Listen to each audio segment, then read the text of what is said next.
Hello friends, আমি Tanushree unique byte cooking চ্যানেলে সকল বন্ধুদের স্বাগত জানাই।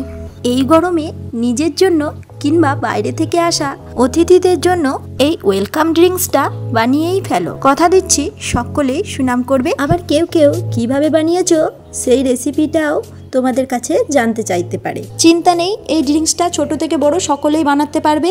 মাত্র 1 টাকা খরচ করে ঘরের উপকরণ দিয়ে এই ড্রিঙ্কসটা বানিয়ে নিতে পারবে। কিভাবে বানাবে চলো দেখিয়ে দিই। আমি এখানে 3 গ্লাস জল নিয়ে নিয়েছি, আর 3 গ্লাস জলের জন্য প্রয়োজন হবে 3 চামচ চিনি।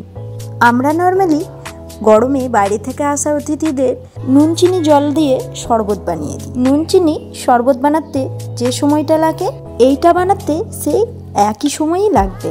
এখানে আমি ব্যবহার করেছি জলজিরা। এই জলজিরার দাম সকলেই জানো 1 টাকা, এটা আলাদা করে বলার কোনো প্রয়োজন নেই। এই জলজিরাটা আমি লবণ বা নুনের পরিবর্তে ব্যবহার করেছি। এরপর জলের সাথে চিনি এবং জলজিরাটাকে ভালো করে মিক্সড করে নেব। এরপর নিয়ে নেব লেবু, তারপর সেটাকে 3 টুকরো এভাবে করে নিলাম। এই 1 টুকরো লেবু মাঝখানটা কেটে সাইডে রেখে দিলাম, তার কারণ হচ্ছে এটা আমি গ্লাসের সঙ্গে সার্ভ করব। এরপর আধখানা যে লেবুটা ছিল সেটা এভাবে রসটা আমি দিয়ে দিচ্ছি। আর দেখো এখানে কিন্তু লেবুর বীজগুলো পড়ে গেছে, সেই জন্য সেগুলোকে তুলে নিচ্ছি। আর এখানে আমার একদম রেডি। এরপর এটাকে আমি ঢেলে নেব। এই মিশ্রণ থেকে কিছুটা অংশ আমি আগেই তুলে বরফ জমিয়ে নিয়েছি। এরপর এই বরফগুলো গ্লাসে দিয়ে নেব, তারপর এই মিশ্রণটা ঢেলে দেব।